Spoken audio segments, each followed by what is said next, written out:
FA Cup this season. Lennon's on the right-hand side now. Gets into the air, another low cross! It's gone in off Mido! Well, Aaron Lennon again with an excellent delivery into the box. It's picked out by Jennings, great first touch. He ran into the box. Great touch by Mido. A cup triple header was completed with the return leg of the Carling Cup semi-final, but with Cardiff within touching distance, 2 goals in extra time meant it was the Gunners who went through.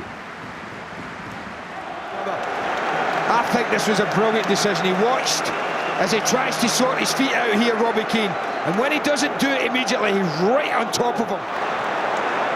Adebayor, Gilberto helps it on to Rosicki. Clever ball, and he gets it back. Oh, he hit that with fearsome force.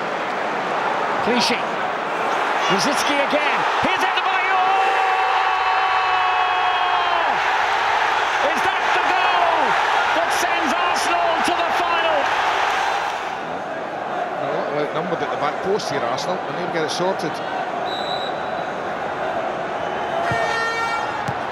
And they've got a lifeline, and the man who's given it them is Mido. Well, isn't it amazing football? Isn't it just amazing? Silly free kick given away by Danielson, and it was. Got a super ball, and they were on their way home a minute ago. The captain rolls it along the turf to Danielson. Hoyt outside him. Nielsen's cross. Washer with an unorthodox header. And back in from Aliadier. Arsenal have got 1 foot in the Millennium Stadium again. High for Adebayor, who's got Rosicki making a run ahead of him. It's Rosicki for Arsenal. Defender lays his flat. It's been given. Now they can print the tickets. Now they can make the cup final suits. It's disappointing, especially when you get beaten by your rivals. It's never nice, you know. So, but it's one of those things. But you know, we have to next season. We'll be looking now to, you know, hopefully to win something, because you know people never remember the people who was in the semi-finals. We did well in the Carling Cup, and we reached the semi-finals, and we were still in the FA Cup, still in Europe. We had to do well in the league, so it was probably one big worry, you know, less in the season. So despite semi-final heartbreak at the end of January, Spurs were well placed in the league and still in 2 cup competitions.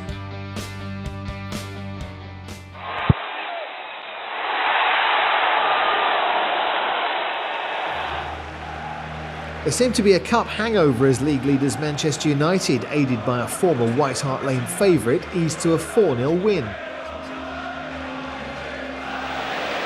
Rooney takes over.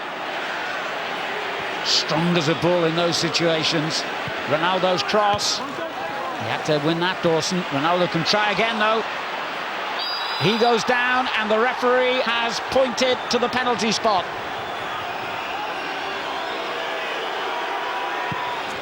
It's goal number 15 of the season for Cristiano Ronaldo. Only a couple of minutes into the second half, and already Robinson has been called upon. But now he has been beaten again by Vidic. Larsson's layoff to Ronaldo. He'll take on Lee and beats him impressively. There's 3, just about. Took him 2 attempts to force it over the line, but Paul Scholes got there in the end, and Manchester United are completely dominating here. Here's Giggs to make it 4. They've got a goalkeeper with plenty of character. They've got attacking players with absolute bags full of it. And things didn't improve a week later away to Sheffield United. Spurs yielded no points for the 2nd game in a row despite an early Jermaine Genius goal. Here's a chance for Jermaine Genius, and he's lobbed it in. He's back in the Tottenham side, and he's scored inside 2 minutes.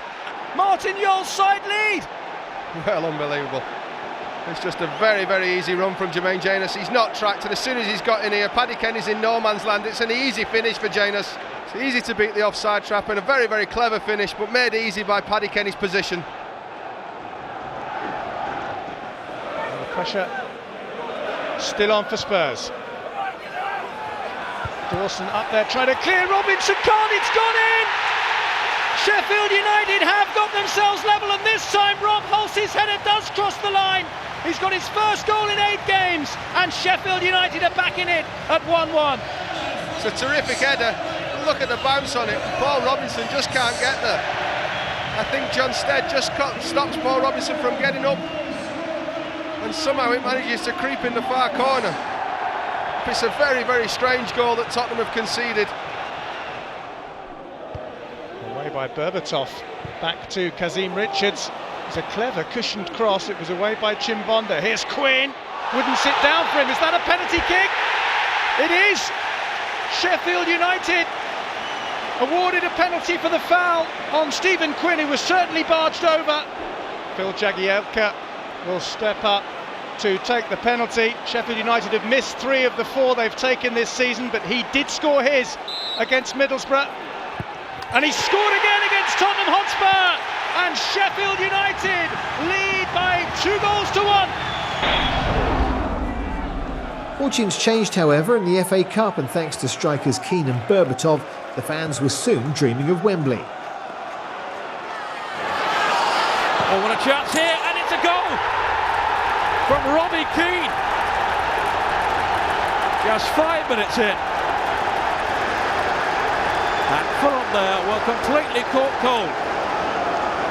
But it was a superb strike by Robbie Keane on the half volley. Really set up invitingly for him. And it's Roy Keane again. Robbie Keane, I should say. Robbie Keane. And it wasn't that dissimilar to the first one. Again, it's played over the top. Again, defenders are sucked in. And it really is such an emphatic finish. Once more on the volley from Robbie Keane. Same combination. Mido with the service. And Keane with the strike. And just look what it means to the manager Martin Jol. Chimbonda. Now Zakora. Striding purposefully forward. Berbatov had pulled away to his left. Dimitar Berbatov. Lennon's up as well, and Keane! Back off the post, but in at the second attempt from Berbatov. And that surely has sealed it now. There is no way back from here for Fulham. Well, they broke so suddenly, so effectively then, with Zakora. Berbatov with the first effort that came back off the upright. But he made no mistake on the rebound. Just a slight deflection, I would have thought there off Zat Knight, but he still needed so much composure on the follow-up. And Nastuvka couldn't readjust in time. Sweetly struck by Berbatov. Up comes Chimbonda. Now Gali. Oh, great ball in for Berbatov, but it won't count. Well, it's been given. He seemed to think he was offside. I certainly thought he was. Well, the flag stayed down, and it's 4-0, 2 for Berbatov. And it's the right decision too. And I must say, at first viewing, I thought he was several yards off. It was a great ball in from Keane, who did look across towards the assistant there. There was no flag, rightly so, and it was a very cute and clever finish from Berbatov. Just to put the icing on the cake now for Tottenham. I knew in the beginning that we were going to win it. It sounds maybe a little bit cocky or something like that, but I knew it. And Robbie scored 2 great goals, I think. And then, I come in, score 2 good goals, but sometimes you don't need to watch performance of just one player. You must watch the whole team. I think that game for me anyway, turned my season around, and I think maybe the clubs as well. You know, we've never really done too well at Fulham since I've been here. It's always been either get beat by the odd goal